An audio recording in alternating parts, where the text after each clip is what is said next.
Bismillahirrahmanirrahim, alhamdulillahi rabbil alamin, wassalatu wassalamu ala rasulina Muhammad wa ala alihi wa sahbihi ajma'in.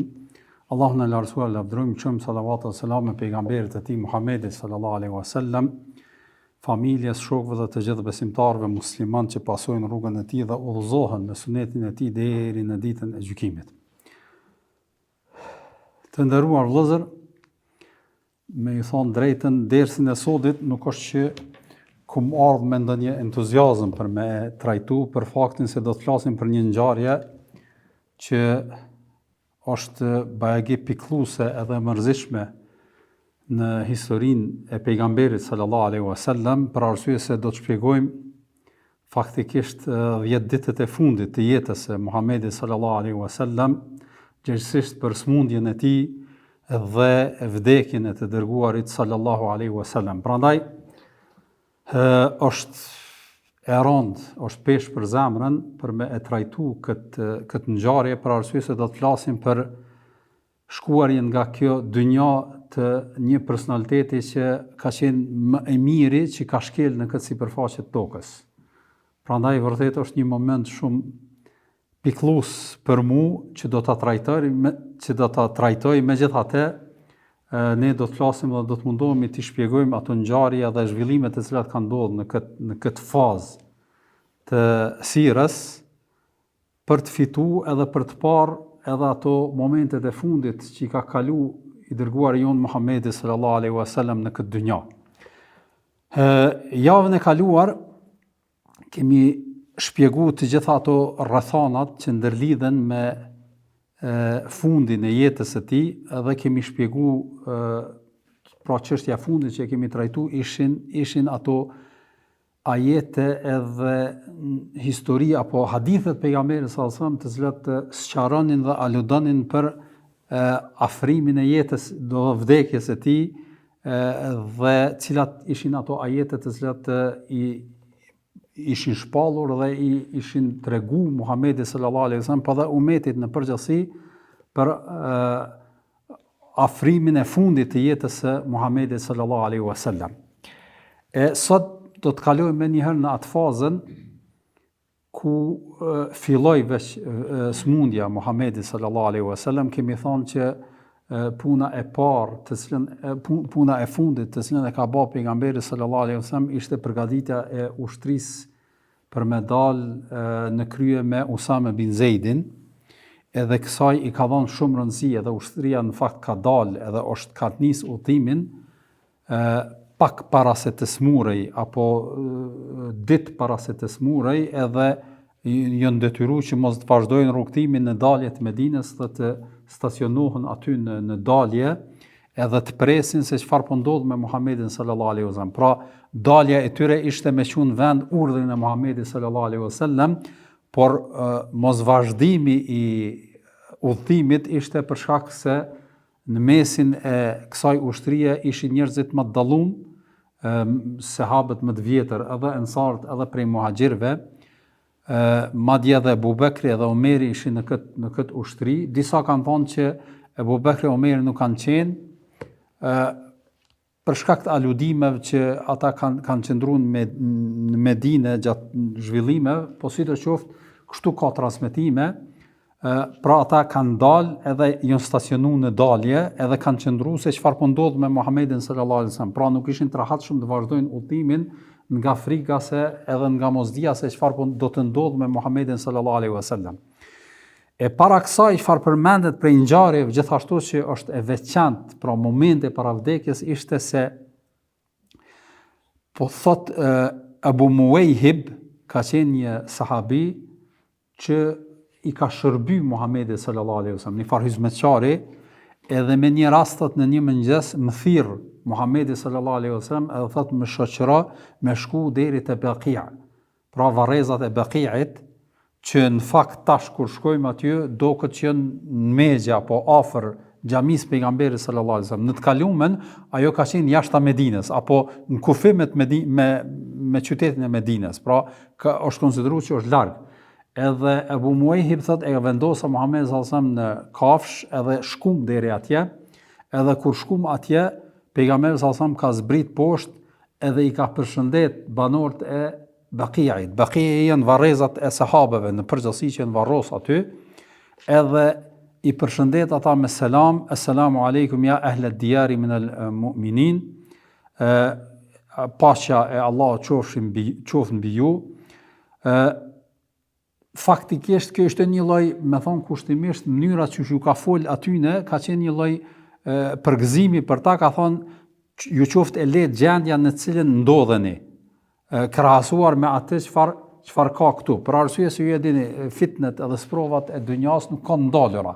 Njeri kur shkon nga kjo dunja është një lloj rahatie kur është prej vepërmirëve, kur është prej atyre besimtarëve të mirë që ka bë vepra të mira, ka shpëtu nga sprovat edhe fitnet e kësaj dunjaje. Prandaj ka ballë një lloj përgëzimi ndaj tyre, një lloj përgëzimi ndaj asaj ballavaçimit që e kanë bërë dhe janë shku, edhe ju ka thonë sikur ta dinit, juve ju ka shpëtu Allahu.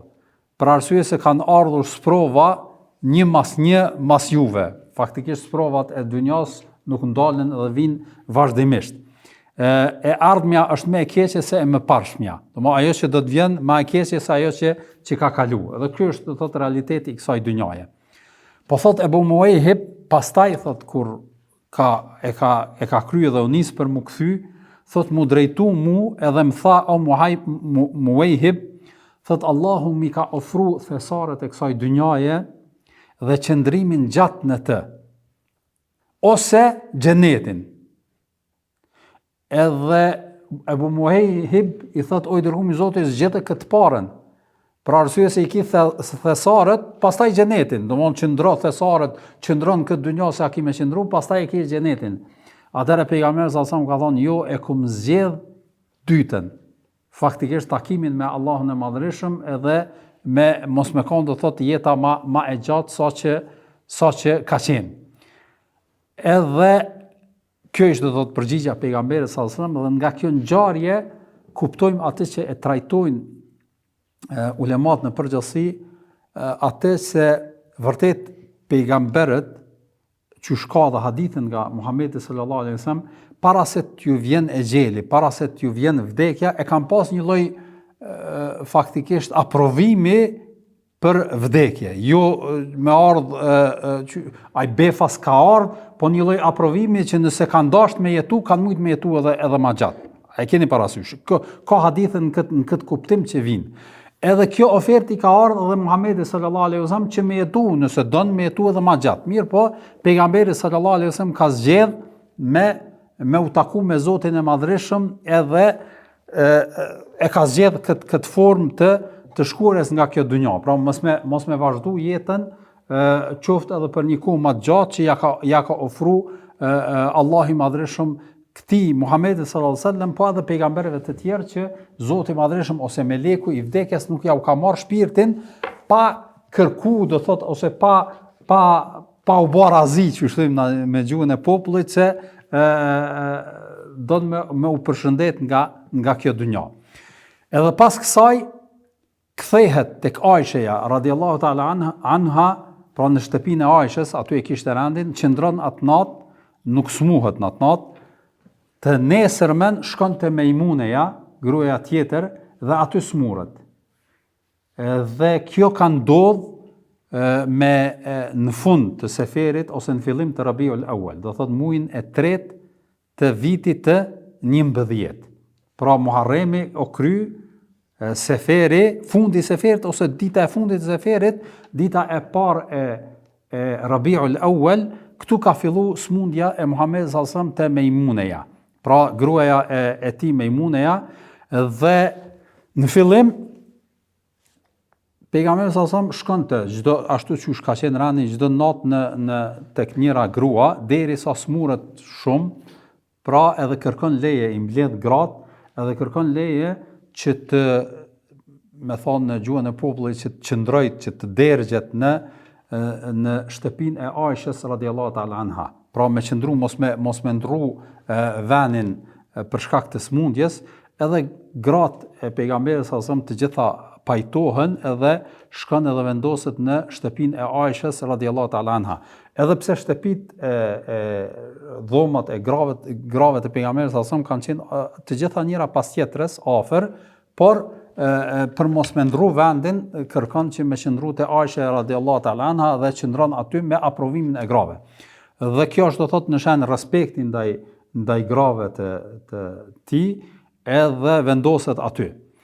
Tash janë disa ngjarje që janë përmend këto 10 ditë që tham të smundjes së Muhamedit sallallahu alaihi wasallam, është e njëjta se nuk kemi mundësi në aspektin kronologjik me i përmend të gjitha zhvillimet, cila ka ndodhur përpara, cila mas, për shkak se nuk ka pas një lloj përfillje në përcjelljen e këtyre ngjarjeve, secili ka përcjell në bazë të asaj që ka dëgjuar edhe ka pa, edhe është ballavaçuar me të sahabët në përgjithësi.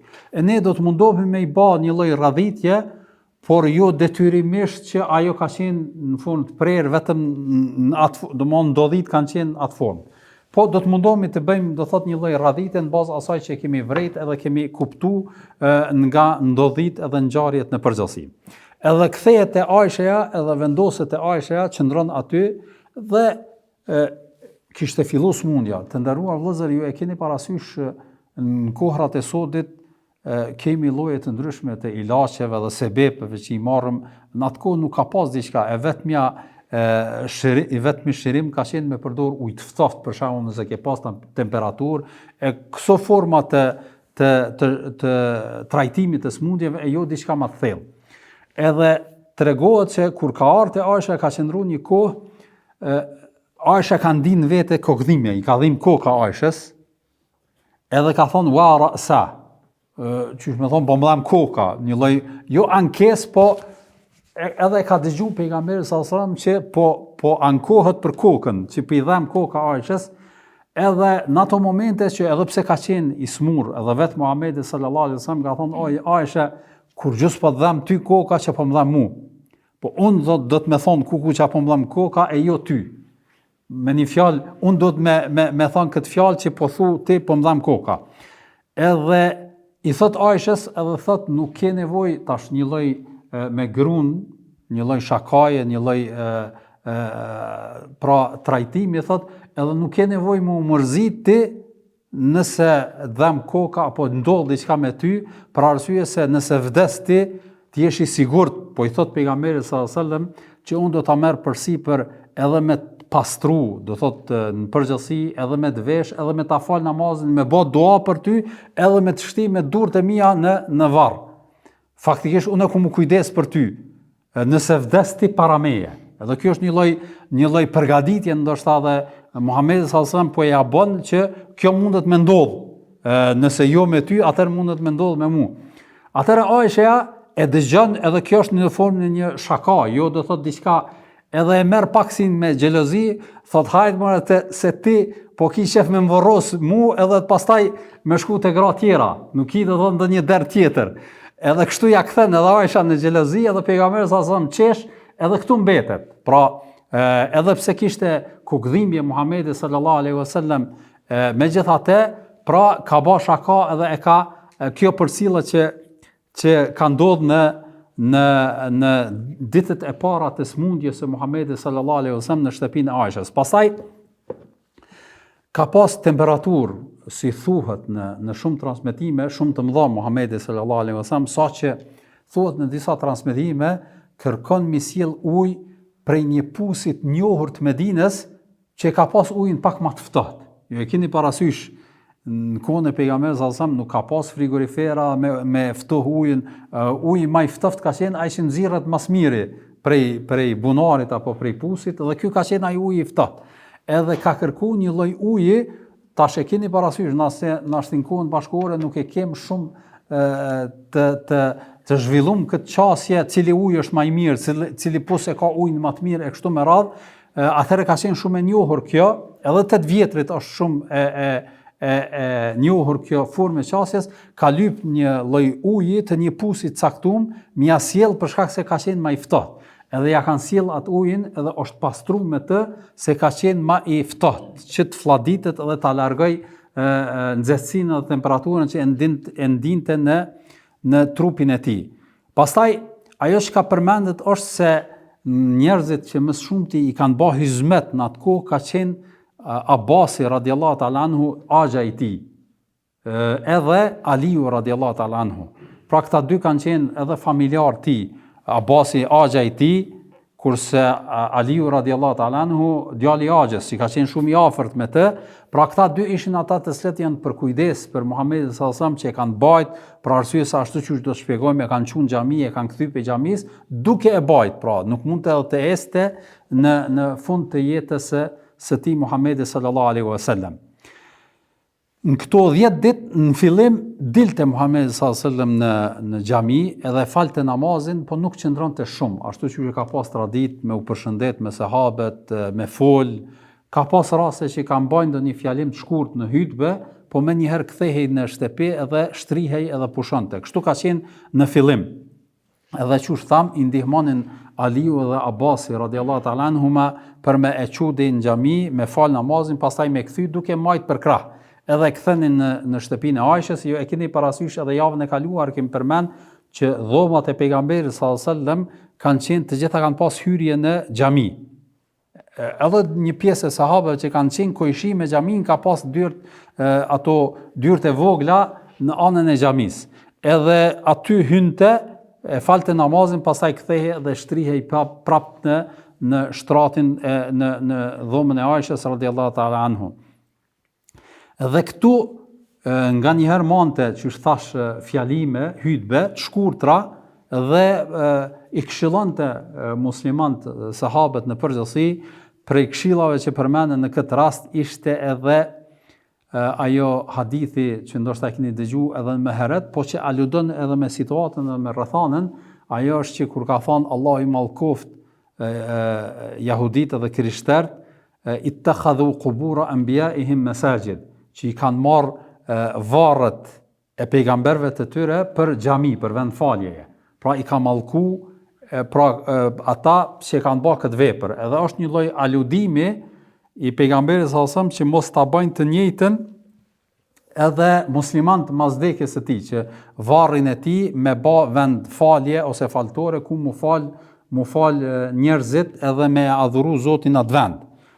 Prandaj edhe si do të flasim tutje kur shpjegojmë vendin e varrimit të tij, do të sqarojmë edhe çfarë kanë bërë dietarët në përgjithësi që mos të ndodhë kjo në rrethanat posaçërisht masi që është rrit xhamia e Muhamedit sallallahu alaihi wasallam.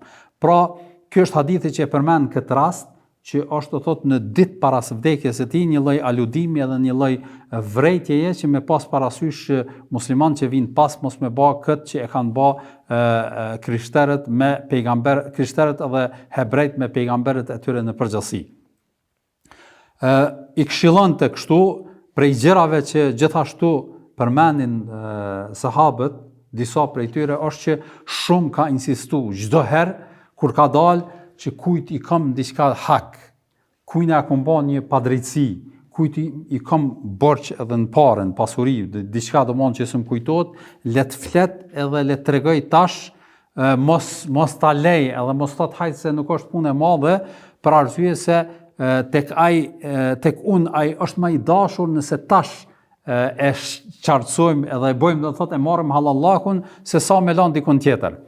Kështu do të thotë ka insistuar shumë vazhdimisht, thuhet prej sahabeve të tregojnë që sa herë ka dalë, kjo është edhe një nga gjërat që shumë ka insistuar, saqë tregohet një sahabi në veten e tij në një rast ka qenë një lyps edhe ka thonë kush ka më i dhënë këtij diçka, pastaj unë ja kompenzoj, edhe thot ky sahabia i kum pas 3 dirhem, domthon një shumë e vogël, më thon 3-4 euro, 5 euro, çapo diun një shumë të vogël, thot unë i kisha dhe i kum thon çe, i dërgoj Zot, unë e pjava.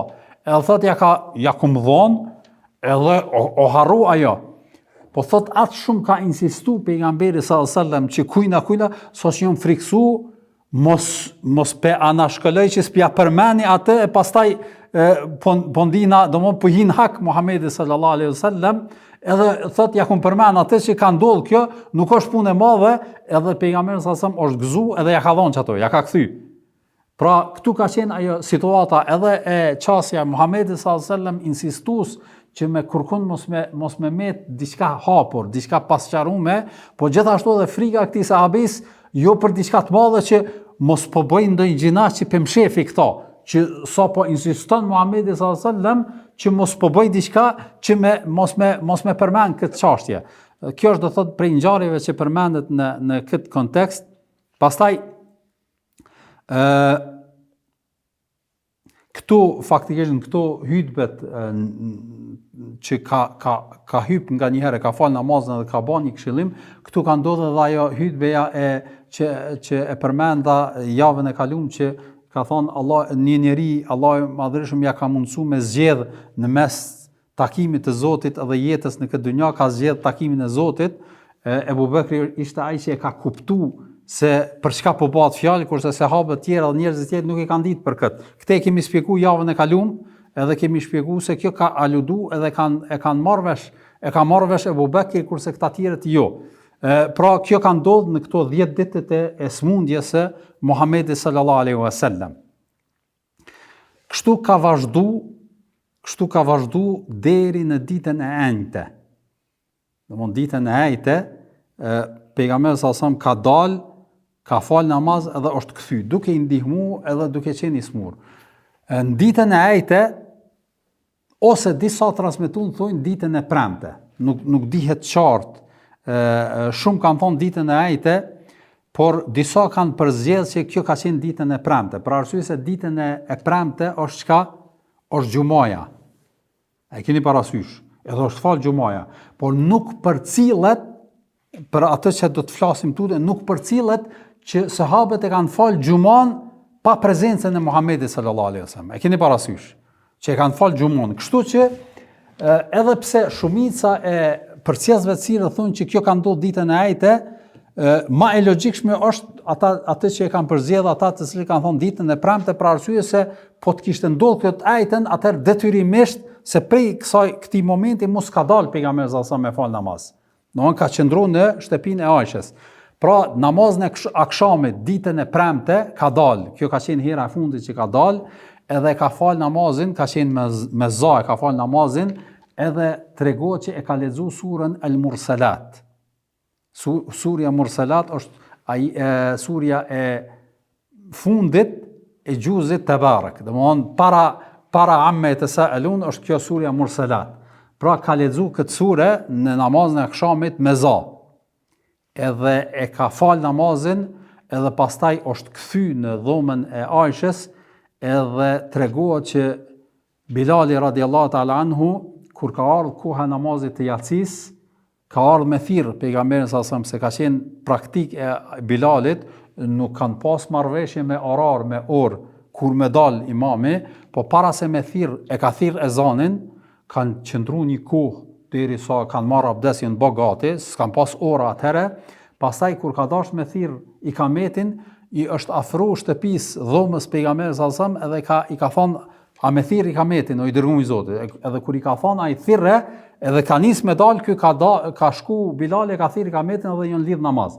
Kjo ka qenë forma qysh është zbatu falja e namazeve gjatë kohës së pejgamberit sallallahu alajhi wasallam. Edhe kur ka ardhur koha e namazit akşamit, namazit yatsis, e ka thirr Bilali ezanin, ka qëndruar pak, edhe kur ka ardhur koha e ikametit, i është afruar dhomës pejgamberit sallallahu alajhi wasallam, edhe ka thirr, edhe tregohet që pejgamberi sallallahu alajhi wasallam e ka kuptuar dhe ka thonë po, që po vi, është ngrit për tunis për me fal namazin yatsis, po e kanë lshu kam, do thotë ka ra, nuk ka mujt mu qu, edhe ka ra, edhe thuhet që e ka hub vedijen. Edhe kanë kap, e kanë shtri, edhe kanë qëndru pak, nuk e kanë fal namazin, kanë prit. Edhe është kthjell, edhe kanë thonë, a e keni fal namazin? Kanë thonë jo. Edhe ka thonë, hajde pe falem, edhe kështu, tu nis prap, i ka ra të fik, edhe thuhet që kjo ka ndodhur 7 herë. Pejgamberi sallallahu alajhi wasallam ka tentu mu qu edhe me fal namazin e yatsis, por nuk ka arrit për shkak të smundjes edhe vështërsive që i kanë ndje në këto momente për me fal namazin e yatsis. Edhe s'ka mujt me dal.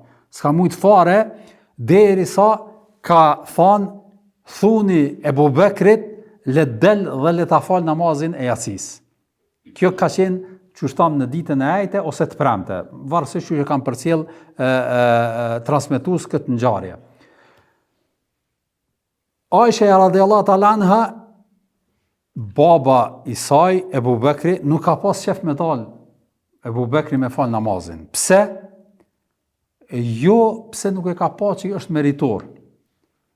Si që përshkruajnë njerëzit që e kanë përcjell këtë hadith edhe sahabët edhe komentatorë, thonë nuk ka dashur me dal Aisha edhe ka justifikuar me thënien se ka thonë e ka zanin e shumë i butë, edhe kur ja nis me lexon çan, kështu që nuk është i përshtatshëm le del dikush tjetër. Kështu ka thonë Aisha, ka insistuar mos me dal baba i vet. Pejgamberi sallallahu alajhi wasallam prap ka thonë le del Ebu Bekri, s'ka pranuar dikush tjetër me dal. Ka thonë le del Ebu Bekri radhiyallahu ta'ala anhu le t'ja fal namazin. Pastaj ka thonë Hafzës, Aisha, Hafsa ka qenë vajza e Omerit, ka thonë thuj ti ndoshta ngon ty që mos me dal Ebu Bekri. Edhe Hafsa thot mos del ai, le del dikush tjetër, por prap insiston Muhamedi sallallahu alaihi wasallam. Arsyeja pse Aisha radhiyallahu ta'ala nuk kishte qef me dal Ebu Bekri ishte që njerëzit mos me një lloj do ma refuzimit të Ebu Bekrit. E keni parasysh, qysh me marrë një shembull, kur ju keni dëgju, për shembull një hatib, një imam që e ka hyrben e mire shumë të fortë, edhe shkët t'i udhëton ashti në Macedoni, apo në qytet, apo dikon tjetër, edhe e pretti me entuziazm atë hatibin me dal me fal gjumon, edhe kur del dikush tjetër, zavenc. Do mund të shenin veten edhe krijon një lloj urrëtie ndaj atij që e zavencon, apo pavarësisht kush është ai, s'vjen mirë, a? Kjo ka qenë arsyeja pse nuk ka pas qef me dal Ebu Bekri, që njerëzit mos me ndinë një lloj trishtimi, qëre kush po del e s'ka dal pejgamberi sallallahu alajhi wasallam. Pra atë s'ka pas qef me lënë babën e vet me dal, që njerëzit mos me pas një lloj afekti kundër, domethënë refuzimi, qoftë edhe indirekt karshi Ebu Bekrit si personalitet. Kjo ka qenë arsyeja që e përcjellin edhe shpjegojnë ulemaja pse Aisha nuk ka pas qef me dal Ebu Bekri radhiyallahu ta'ala anhu. Në ato momente Ebu Bekri nuk ishte prezent. Si duket ishte jashtë ose dikun jo mrata xhami, për arsye se atë që ka harruar me përmend është se kur njerëzit dëgjun lajmin e smundjes pejgamberit sallallahu alajhi wasallam, shumë njerëz janë ardhur në Medinë, edhe ata që ishin jashtë, edhe ata që kishin shtëpia të larg, edhe kamponit pra brenda në xhami rrinin, edhe ditën edhe natën, për me ditë çfarë po ndodh me të. E keni parasysh, sikur neve kur e kemi do thot një smut familjar, se ne vinë shumica njerëz rrin ose interesohen për shkak të merakut që nuk është i qetë ai me ndaj në shtëpi vet, edhe me pas një person smur, një dashur të smur në dikun. Prandaj edhe më rahat është me ardh me ndaj aty se sa me ndaj në shtëpinë e tij. Pra nuk rahatohet. Prandaj edhe shumë prej sahabëve kanë ardhur dhe kanë qëndruar në xhaminë e pejgamberit sallallahu alajhi wasallam nga meraku se çfarë po ndodh me Muhammedin sallallahu alajhi wasallam me smundjen e tij. Me qenë korrekt, e kim përmendur edhe javën e kaluar, shumica e tyre nuk është që e mendonin vdekjen e Muhammedit sallallahu alajhi wasallam. Për arsye se edhe pse i kishin parasysh, prap mendonin se herët është, domthonë ka kohë, nuk do të ndodhë kjo. Prandaj të gjithë shpresonin që kjo ishte vetëm një fazë e smundjes së Muhammedit sallallahu alajhi wasallam, e cila do të tejkalohet edhe do të çerohet. Kështu kanë qenë do thot bindja e të gjithëve. Dhe Ebu Bekri në ato momente nuk ishte afër, edhe thuhet në disa transmetime që një njeri kur i thot ky shko thuj Ebu Bekrit, edhe ai del me kërku Ebu Bekrit, nuk e gjen, edhe i thot Omerit dil falja namazin, falje pejgamberi sallallahu alajhi wasallam po me fal namazin jacis. Edhe Omeri radhiyallahu ta'ala anhu nga mosdia i radhitin ato safat edhe fillon me dal edhe me fal namazin. Por pejgamberi sallallahu alajhi wasallam edhe pse ishte i smur, kur e dëgjon zanin e Omerit refuzon. Thot jo, thot nuk bën. Thot Ebu Bekri radhiyallahu ta'ala anhu do të me fal namazin.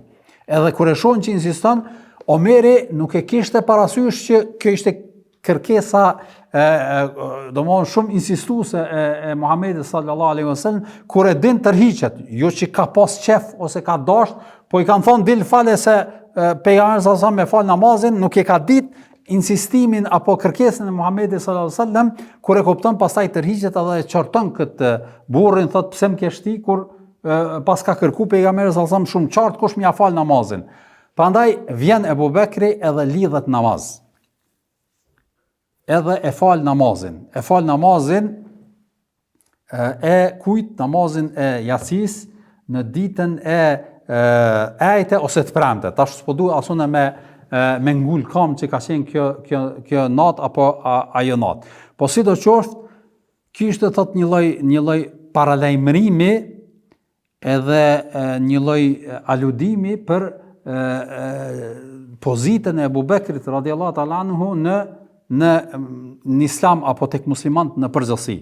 Për arsye se ka qenë një formë shumë insistuese edhe shumë në çdo rrethon ka qenë do thotë shumë i vazhdueshëm, ka potencu që vetëm Ebu Bekri radiallahu ta'ala anhu t'ia fal namazin, prandaj edhe kjo ka aludu ajo që ka ndodhur edhe matutje se vërtet vëllezër të nderuar ka qenë urtësi Zotit madhërisht fillimisht, po edhe pejgamberit sallallahu alaihi wasallam, që mos me caktu në fund direkte zavencin ose kush do t'i udhëheq muslimanët pas vdekjes së Muhamedit sallallahu alaihi wasallam.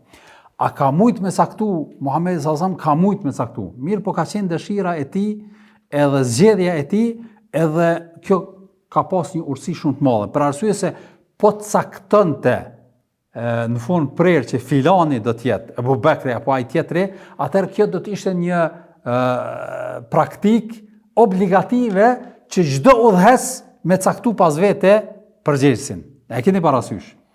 Ju kujtohet kur kemi fol atje tek Haxhi Lam Tumirs, kur i është afru ujit Zemzemit, ka qenë traditë që ka pas shef pejgamberi sallallahu alajhi wasallam vetëm me nxjerr ujin, edhe me pi vetë nga ajo që ka e nxjerr me kofe, po s'ka dashur për arsye se që njerëzit mos me bë tani këtë praktik, me thonë pejgamberi sallallahu alajhi wasallam ka vepruar kështu, edhe ne dojmë me vepru, kallaballoku i madh, edhe kjo do të shkaktonte telashe. E njëjta ka ndodhur edhe në këtë rast, nuk e ka caktuar Ebu Bekrin apo dikën pas vetes që njerëzit mos me qenë kjo pastaj praktik, tradit, sunet, obligim, vajib, që në të ardhmen çdo udhëhes para se me vdek me caktu zavencin e tij. Për këtë shkak Ebu Bekri o zgjedh në një formë ndryshe, Omeri o zgjedh ndryshe, Othmani o zgjedh ndryshe, Aliu radiallahu ta'ala anhu është zgjedh, çdo rrethon zgjedhja e tyre ka qenë në forma të ndryshme dhe ka qenë pjesë e ijtihadit edhe rrethonave se si janë marrë vesh muslimanët mes veti. Pra nuk ka pas një praktik që e ka caktu pejgamberi sallallahu alajhi wasallam me dëshirën e tij që mos me marr njerëzit pastaj si tradit edhe si rregull edhe si obligative, pastaj me vepru në të njëjtin formë. Mirë, po ky aludim që me dal m'ia fal namazin muslimanëve duke qenë pejgamberi sallallahu alajhi wasallam në Medinë ka qenë një lloj qoftë edhe në formë indirekte, një lloj paralajmërimi që vërtet më meritori për muslimanët që me i udhëheq pas Muhamedit sallallahu alaihi wasallam ishte kush? Ebu Bekri radiallahu ta'ala anhu. Kështu një ditë është fal namazi, duke mos arrit pejgamberi sallallahu alaihi wasallam me dalë në xhami, edhe pse ka qenë afër, po nga smundja dhe nga rrethanat të cilat i kishte, edhe Ebu Bekri radiallahu ta'ala anhu e ka fal namazin deri ditën e shtunë. Në disa kanë thonë ditën e diel, kur është thirr ezani, është thirr ikameti për me fal namazin e drekës, edhe ka dalë Ebu Bekri radiallahu ta'ala me fal namazin e drekës, pejgamberi sallallahu alajhi wasallam ndihet më mirë, edhe kapin Aliu radiallahu ta'ala anhu edhe Abdullah ibn Abbasi radiallahu ta'ala anhu, edhe e marrin duke u fal, njerëzit ishin lidh namaz, e keni parasysh, lidh namaz drekës me fal, edhe e marrin tash me ardh me pru pejgamberin sallallahu alajhi wasallam mu fal.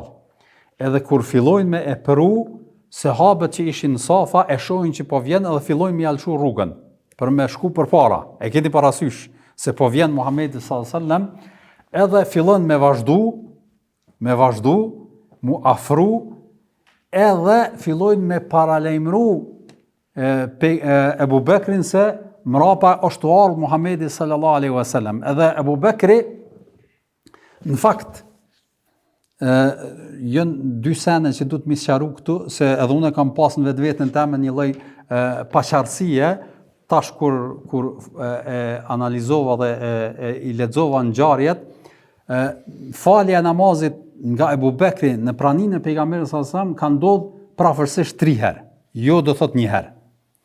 Rasti i parë ka qenë para smundjes, një rast jashta do thot kësaj rrethane. Pejgamberi sallallahu alajhi wasallam duke qenë në Medinë ka shku te një fis Banu Auf për me bën një lloj pajtimin mes tyre. Edhe ka ardhur namazi i drekës apo i kindis, nuk është e qartë cilla kohë namazit, edhe muslimanët e kanë prit pejgamberin sallallahu alajhi wasallam, e kanë prit s'ka ardhur, edhe s'kan di çfarë me batash. A kthehet Muhamedi sallallahu alajhi wasallam me fal namazin apo jo? Edhe kanë vendosur me fal namazin edhe kanë qit Abu Bekrin me fal namazin e drekës apo i kindis. Edhe pejgamberi sallallahu alajhi wasallam është vanu. Edhe kur janë lidhur dhe janë fal, ka ardhur duke qenë ata namaz. Kjo është do thot më herët. Edhe kur është afru pejgamberi sallallahu alajhi wasallam, njëjtin mënyrë ja kanë hap rrugën, edhe e kanë lajmëruar Abu Bekrin, subhanallah, subhanallah, po Abu Bekri nuk është kthy. Derisa kanë filluar me i bë me shuplak. Domthonë kur kanë bë me shuplak, edhe në fund zhunshme, Abu Bekri ka kuptuar që s'është diçka në rregull. Edhe kur është kthy mrapa kur e ka kthyer, e ka pa që pejgamberi sallallahu alajhi wasallam është duke ardhur, namaz duke qenë. Edhe çka don mu tërhek duke qenë namaz edhe me vendos pejgamberin sallallahu alajhi wasallam përpara. Mirë, po pejgamberi sallallahu alajhi wasallam ja bën me dorë, domthonjë se lën mu kthy, thotë rre, edhe do të mu lidh mrapa. E keni parasysh. Mirë, po pejgamberi Abu Bekrin nga respekti, faktikisht kur ja bën rre, falenderon Allahun për këtë respekt që ja bën, po prap tërhiqet edhe vendos pejgamberin sallallahu alajhi wasallam përpara me vazhdu namazin. A keni parasysh? Edhe kjo është do thot një lloj mosdëgjimi në shenjë respekti. A keni parasysh? Se ka tash mund të më thonë se ka dëgju pejgamberi sallallahu alajhi wasallam, kjo është njëjtë sikur ndodh tash me marr një shembull thjesht, sikur kur hyn baba në dhomë, edhe djali është ulun, edhe do të më quhet dhe i thot baba mos u qa, po ai më gjithatë quhet edhe ja lëshon vendin. Apo thonë, ç'kjo është ai respekti që edhe pse insiston i respektumi që mos më ndodh, ti prap e bën. Ose në një pagesë ose diçka, domthonë nuk e ngën, po edhe kjo është do thot manifestim ekstra i respektit ndaj atij personaliteti. E njëjta ka ndodhur edhe me Abu Bekrin me pejgamberin sallallahu alajhi wasallam. Ti po më thurri, po unë kam respekt që s'muj me najt, kështu që e ka qit përpara edhe është tërhek pejgamberi sallallahu alajhi wasallam, Abu Bekri mrapa edhe ka vazhduar namazin Muhamedi sallallahu alajhi wasallam edhe ka fal namazin. Kjo është domosdoshmë ngjarja e parë. Ngjarja e dytë është kjo. E njëjta ka ndodhur parafërsisht, por çfarë ndodh në këtë rast? Abu Bekri duke u fal nuk tërhiqet, po vjen pejgamberi sallallahu alajhi wasallam edhe lidhet në anën e majt të Abu Bekrit, që i bjen që Abu Bekri me ka në anën e djathtë të Muhamedit sallallahu alaihi wasallam, edhe ulet, se s'mundet me nejnë kam pejgamberi sallallahu alaihi wasallam, për shkak të smundjes, ulet edhe e fali namazin, pra namazin e merr prap e fal pejgamberi sallallahu alaihi wasallam, edhe Abu Bekri e pason edhe pasojnë xhamati, dhe kjo është do thot forma falja e dytë. Falja e tretë do thot e shpjegojmë, nuk është fal masti, po ka ndodhur diçka tjetër për cilën do ta shpjegojmë më vonë. Pra këto janë dy forma, njënën pra e ka qit Abu Bekri përpara, e dyta është fal së bashku me të, dhe këto janë ato ngjarjet që kanë ndodhur e të faljes së Muhamedit sallallahu alajhi wasallam pas Abu Bekrit në namazin në përgjithësi. Kjo pra ka ndodhur ditën e shtune në namazin e drekës. Edhe ishte një lloj entuziazmi për sahabët, që pejgamberi sallallahu alajhi wasallam është afru edhe është fal së bashku me ta. Edhe prap masi që ka përfunduar namazin, del edhe man një ligjerim, dhe ky ka qenë ligjerimi i fundit i Muhamedit sallallahu alaihi wasallam, dhe takimi i fundit me xhamatin, me sahabët në përgjithësi në xhamin e tij. Fol për disa gjëra që përmendën sahabët. E para që ka përmend në këtë fjalim të fundit ka qenë për vlerën e ensarve. Pra këtu i ka lavdëruar edhe i ka falenderu ensarët në format më të mundshme. Edhe ka thonë vërtet këta kanë qenë njerëzit që e kanë qunë në vend emanetin që e kanë marrë përsipër prej momentit të parë, që kanë thonë do ta mbrojmë Muhamedit sallallahu alaihi wasallam deri në momentin e fundit. Edhe ato janë do thotë momentet e fundit, pra i ka lavdëru edhe i ka ngrit edhe faktikisht muhaxhirt i ka këshillu që mu sill mirë me ta, edhe me pas do thotë një respekt për shkak që atij respekti që kanë bën ndaj Muhamedit sallallahu alaihi wasallam. Pra një lloj nasihati për muhaxhirët që me pas një trajtim të veçantë për ensarët që i kanë hapur zemrat e tyre, i kanë hapur shtëpitë e tyre, gjithçka që kanë pas, edhe i kanë prit këta njerëz në rend par Muhamedit sallallahu alaihi wasallam. Prandaj edhe kjo ishte edhe një lloj, disa prej komentatorëve të kësaj ngjarje thotë edhe mundet me qenë një lloj aludimi që udhëhesat me qenë prej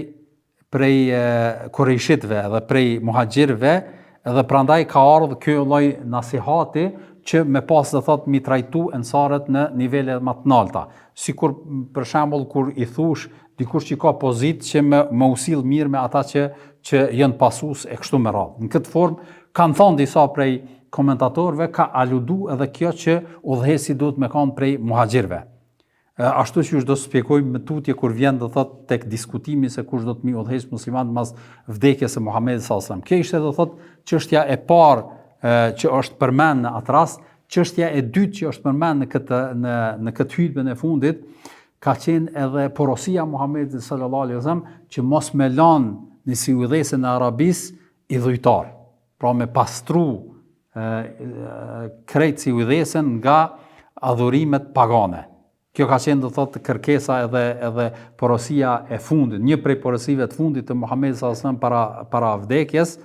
Pastaj gjëja tjetër që përmendin ulemat që e ka përmend, ka qenë edhe ajo që besimtari me pas gjithmonë mendim të mirë ndaj Allahut të Madhërisëm. Husnu dhanni i thonë në gjuhën arabe, që njeri me pas mendim të mirë ndaj Zotit të Madhërisëm pavarësisht rrethanave, posaçërisht në fund të jetës së tij.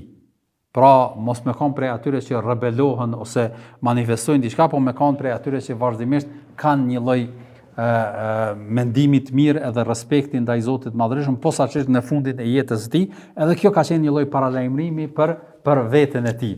Pastaj gjëra tjetër që ka këshillu muslimanët ka qenë namazi, as-sala. Dhe kjo është ndoshta keni dëgjuar në rastin hutbe kur hoxhallarët përmendin që porosia e fundit ka qenë e Muhamedit sallallahu alajhi wasallam namazi, minajt gati namazit. Edhe kjo ka qenë ajo porosia prej porosive të fundit të Muhamedit sallallahu alajhi wasallam namazit minajt gati.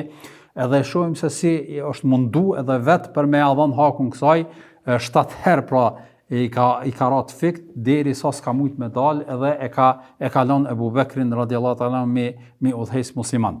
Dhe gjëja e fundit ka qenë wattaqullaha fi aymanikum, domthon ato aymanikum janë ata njerëz që i keni në përkujdesje, mund me qenë shërbëtorët, robërit, në disa raste mund me qenë gratë që i keni pra në përkujdesje, që me pas frikë Zotin e Madhërisëm, me kanë i drejtë me ta. Me një fjalë, nëse ki ndo një pozitë më të lartë se dikush, atëherë me u mundu me atë që i ke poshteje, me usill mirë, edhe me kanë do thot i drejtë me ta. Këto ishin do thot ato porosit e fundit që me cilat pejgamberi sallallahu alajhi wasallam i ka porosit edhe i ka këshillu sahabët e tij në fjalimin e tij të fundit, pra që e ka bë masi që e ka fal namazin së bashku me Abu Bekrin radhiyallahu ta'ala anhu në hutbe, pastaj është kthy edhe ka hi do thot në shtëpinë e Aishës prap, edhe në fakt nuk ka dalë për aty kur. Pra arsyes edhe varri është aty, pra nuk ka dalë më kur. Kjo ka qenë momenti i fundit i takimit edhe i daljes së pejgamberit sallallahu alajhi wasallam nga kjo dhomë, pastaj është kthy në atë dhomë, është shtri dhe ka qëndruar i shtrim edhe në atë dhomë deri në momentin që ka ndruar jetë. Kjo ka ndodhur pra ditën e shtunë, disa kanë thënë ditën e diel, po ditën e hanë ka vdek. Pra ditën e shtunë ka ndodhur kjo. Edhe thuhet në disa transmetime që ditën e diel gjatë qëndrimit në shtëpi i smur, i ka thonë Aishës sa kem pasuri në dispozicion, sa pare i kam, sa kam do thot pasuni në dispozicion, edhe Aisha thot kum hallakat sikur zakonisht që lihen parat në koleta ku domon atë kohë ku i kanë lënë, thot edhe ja kam nxjerr edhe kanë qenë 7 dirham që i ka pas pejgamberi sallallahu alaihi wasallam në dispozicion. 7 dirham janë vëllezër të nderuar, atë dirhami është prej argjentit, 7 dirham me thonë me parët e sodit nuk më rrin 20 euro, 30 euro që aty sillet. Pra ka qenë një shumë e vogël, edhe thot ja kom dhënë pejgamberi sallallahu alaihi wasallam dorë dhe i ka marr edhe i ka sill dorën e vet, herë njërin dorë, herë njërin dorë, edhe ka thonë çka do të bëj me taku Zotin me këto në dispozicionin tim. Edhe thot i ka thonë Aishës merri këtu edhe shpërndaj sa më shpejt. Mos i mbaj në shtëpi. Edhe thot Aisha i ku marr ato, po nga preokupimi të marr me pejgamberin sallallahu alajhi wasallam, smundjen e tij vrika, thot i kum lan dikun edhe si kum shënda. Edhe pejgamberi sallallahu alajhi wasallam osmu edhe i ka rra pra ato situatat e vështirësive, thot sa herë u kthjell ke, më pyet ke çka ke bën me ato parë. Edhe i thosha halesi kum shënda, edhe prap insistejke, deri sa thot jem detyru, mi kap edhe mi adhan dikujt edhe mi than shpërndaj këto të varfërve, që mos me mpyt edhe mos me mqortu mu Muhamedi sallallahu alaihi wasallam pse nuk jem të i shpërnda ato pare. Dhe kjo është do thot prej ngjarjeve të fundit që përmendet, edhe në fakt pejgamberi sallallahu alaihi wasallam ka ndru jetë kurse në shtëpinë e tij s'ka pas kurrgjë. Hiç fare kurrgjë s'ka pas. Madje Aisha radhiyallahu ta'ala anha thot natën që ka vdek, thot nuk kum pas vaj për me dhez lampën. Do më vaj s'ka pas për me dhez lampën, thot kum shku te kojshit një ensarije, thot edhe i kum marr pak vaj edhe i kum qit për me dhez lampën, se s'kum pas me çka me dhez. Kjo ka qenë do thot realiteti, e kemi edhe hadithin e njohur që pejgamberi sallallahu alajhi wasallam ka ndruar jetë duke pas një mburoj veshje peng të një jahudi që ja kishte dhënë për me marr ushqim për veten e tij. Pra ky ka qenë realiteti i pasurisë së Muhamedit sallallahu alajhi wasallam, megjithëse e kemi përmend disa raste se sa pasuri ka ardhur në dispozicion. Në Hunein, pastaj në rrethana të ndryshme, megjithatë kur se ka mbajt atë për vete. Me njëherë ka shpërnda dhe ja u ka dhënë njerëzve. S'ka lënë për veten e tij, vetëm ajo që ka minimumi që i nevojitet në rrethanat ushqimit të një dite ose 2 ditë e jo më shumë. Pra nuk ka lënë kur gjë më shumë në dispozicion, domethënë edhe ato 7 dirhem që kishte, edhe ato i shpërndajti për mos me lënë diçka në veten në dispozicionin e tij edhe me ndru jetë ashtu. Të hënën në mëngjes, namazën e sabahut, pra kështu është derë që pejgamberi sallallahu alajhi wasallam në shtëpinë e Aishës vazhdimisht, të shtunën në pak para dreke ka ndru jetë Muhamedi sallallahu alajhi wasallam, kurse në mëngjesin e të hanës, pra kur është thirr namazi i sabahut, janë mbledh njerëzit, shumica kanë qëndru në xhami, pra nuk kanë shku në shtëpitë e tyre, që thon pak më herët, edhe është thirr ikameti dhe kanë filluar me fal namazin, për shkak se pejgamberi sallallahu alajhi wasallam nuk dilte më, kur e kanë filluar namazin, thuhet që pejgamberi sallallahu alajhi wasallam është afru, është qenë kam, është afru dhe e ka largu perden e dritarës apo derës. E keni parasysh që tham që është dok xhamia prej dhomës pejgamberit sallallahu alajhi wasallam, e ka hap edhe i ka shuku sahabët. Edhe sahabët kur e kanë pa gëzu shumë, edhe ka ushtu xhamia që po na kqyr pejgamberi sallallahu alajhi wasallam duke u lidh namaz. E keni parasysh. Edhe pejgamberi sallallahu alajhi wasallam ka buzëqesh, ka kesh. Ju ka kesh sahabëve, edhe sahabët janë gëzu shumë. Nga kjo qasje Muhamedi sallallahu alajhi wasallam dhe gëzimi i tyre qëndronte në faktin se pejgamberi sallallahu alajhi wasallam po shërohet. Domthon është përmirësu, po na shikon edhe ka qenë një gëzim i madh. Edhe Abu Bekri kur është lidhur dhe kur e ka dëgjuar këtë ushtim, e ka menduar që pejgamberi sallallahu alajhi wasallam është duke ardhur. Edhe ka filluar me bë që të tërheken, që thash hera e tretë, ka dashur me u tërhek, edhe kur ka shikuar e ka pa pejgamberin sallallahu alajhi wasallam edhe i ka thënë pejgamberit sallallahu alajhi wasallam vazhdo se nuk jem të ardhur.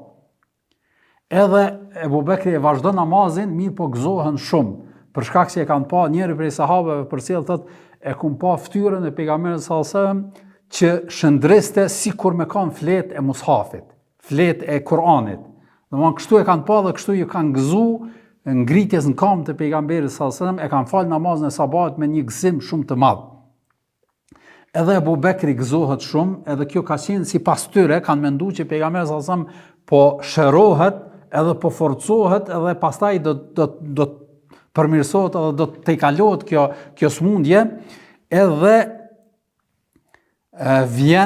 masi që e kryen Abu Bekri namazin, shkon te Aisha edhe e përshëndet pejgamberin sallallahu alajhi wasallam edhe i thot Aishës, e ka pas një shtëpi Abu Bekri jashtë Medinës, me thonë jashtë, domethënë larg prej xhamisë pejgamberit sallallahu alajhi wasallam, 1 kilometër e gjys ose 2, jo shumë.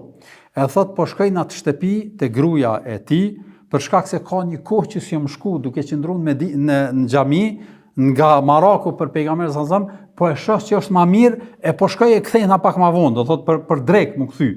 Kjo ka qenë qasja edhe synimi i Abu Bekrit, edhe shkon. Edhe Aisha radiallahu ta'ala anha thot që pejgamberi sallallahu alajhi wasallam kthehet edhe shtrihet, po nuk ishte shërim kjo. Kjo ishte do thot vetëm një situatë, një rrethall që Allah xhala ala e fuqizoi atë për me pa umetin e tij, me pa do thot sahabët që janë duke vazhduar jetën pavarësisht rrethanave dhe situatave, edhe ajo ishte do thot takimi i fundit i Muhamedit sallallahu alajhi wasallam me sahabët në përgjithësi. Edhe thot shtrihet në Aisha tregon thot shtrihet në shtratin e tij, edhe fillon ato momentet e fundit të jetës së tij, edhe fillon me ndi atë dhimbjen e agonitë e vdekjes, me thon kushtimisht, edhe po thot Aisha radiallahu ta'ala anhu e dëgjova pejgamberin sallallahu alaihi wasallam duke thonë ala inna lil mauti sakarat, që përkthimi vërtet vdekja pas ka agoni të mëdha, domthon ka vështirësi të mëdha. Edhe thot e dëgjova pejgamberin sallallahu alaihi wasallam duke thënë la ilaha illallah, la ilaha illallah, pra duke ra shahadet edhe duke thënë që vërtet vdekja i ka vështirësitë e veta. Thot ndërkohë në këtë situatë, në këtë rrethon, thot vjen Fatimeja, vajza e pejgamberit sallallahu alaihi wasallam, vajza e vetme, e cila i kishte mbetur gjallë, se pejgamberi sallallahu alaihi wasallam kemi thënë që ai ka pas 7 fëmijë, i ka pas 4 vajza dhe 3 djem.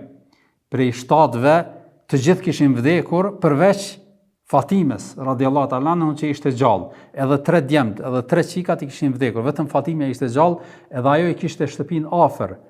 Pejgamberi vjen me pa, edhe kur e sheh e përshëndet, i afrohet pejgamberi sallallahu alajhi wasallam, interesohet për të, edhe thot Aisha e thirr Fatimen edhe i thot diçka në vesh. Edhe mërzitet shumë Fatime edhe fillon me çajt. Nga ajo që i thot, Aisha po tregon. Thot fillon me çajt shumë.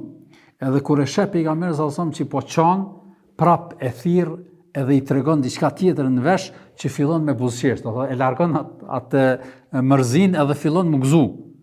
Edhe Aisha që e ka përcjell kët, domethënë tash çfarë ka ndodhur, do thotë i do kët pse një herë çan pastaj qesh, edhe rrin një kohë dhe fillon me dal. Fatime radhiyallahu ta'ala anha, edhe Aisha thotë çka të ka thonë, çka u bë domon, pse një herë keshe, një herë çajte tani keshe, tha kjo është shfetësi, edhe nuk i ka tregu. Për shkak që po doj ke pejgamberi sallallahu alajhi wasallam me ni edhe ti, atëherë do ta thosh te hapu. Po masi ma ka thonë vesh, edhe ka thonë kjo është do thotë ndërmjet meje e pejgamberit sallallahu alajhi wasallam, edhe nuk të tregoj. Këto ja ka tregu disa muj, 2-3 muj mas vdekjes së pejgamberit sallallahu alajhi wasallam, ka thonë tash po tregoj se çka është. Thotë herën e parë, thotë më ka thonë pejgamberi sallallahu alajhi wasallam, ka thonë oj Fatime, thotë Xhibrili që ka ardhur vazhdimisht në vit që ja ka përsërit Kur'anin një herë në vit, thot si vjet ka ardhur 2 herë. Dhe kjo është, tash po i thot pejgamberi sallallahu alajhi wasallam Fatimes, kjo është një paralajmërim që Exheli mu ka ofruar, s'ka më në modit. Për shkak se kjo veprimtari po aludon që un jam afër 2 herë, që nën kupton që jam afër. Thot kur e dëgjova kët, ju mërzit shumë edhe kum çajt. Thot pastaj më thirri prap edhe më tha që të përgëzoj që ti do të jesh e para prej familjarëve e cila do të më pasoj edhe do të vi pas meje. Edhe për këtë o gëzu Fatime radhiyallahu ta'ala anhu që nuk ka pas ndonjë interes për këtë dynja, edhe mirësitë e kësaj dynjaje, edhe nuk ka pas ndonjë lidhje kur e ka kuptuar që do të i bashkohet babës së saj, pra është gëzu shumë, edhe kjo ja ka kthy buzëqeshjen. Prandaj edhe për këtë shkak një herë është mërzit, herën e dytë është gëzu. Dhe kjo ka qenë arsyeja që ja përcjell pastaj Aishës radhiyallahu ta'ala anha. Edhe në fakt Fatimeja 6 muaj ka jetu mas pejgamberit sallallahu alaihi wasallam, edhe ka vdek, edhe ajo ka ndru jetë, pra vetëm 6 muaj masi që ka ndru jetë Muhamedi sallallahu alaihi wasallam. Thuhet në disa transmetime që ja kishin lanë pejgamberit sallallahu alaihi wasallam një enë me ujë afër, edhe pejgamberi sallallahu alaihi wasallam kohë pas kohë kur ndinte temperaturë e merrte atë enën, e shitke dorën edhe ballin, pra e fshike që me e fresku veten e vet. Kështu do thot ka vepruar në momentet e fundit, edhe janë edhe disa ngjarje që do t'i shpjegojmë inshallah, për shkak se nuk do të mundem me e përmbyll të gjitha ato ndodhit që kanë ndodhur, inshallah me kaq po e përfundojmë, s'pe zgjatem më shumë, inshallah vazhdojmë javën e ardhshme. Wa sallallahu ala nabina Muhammad wa ala alihi wa sahbihi ajma'in. Allahu ju nderoft.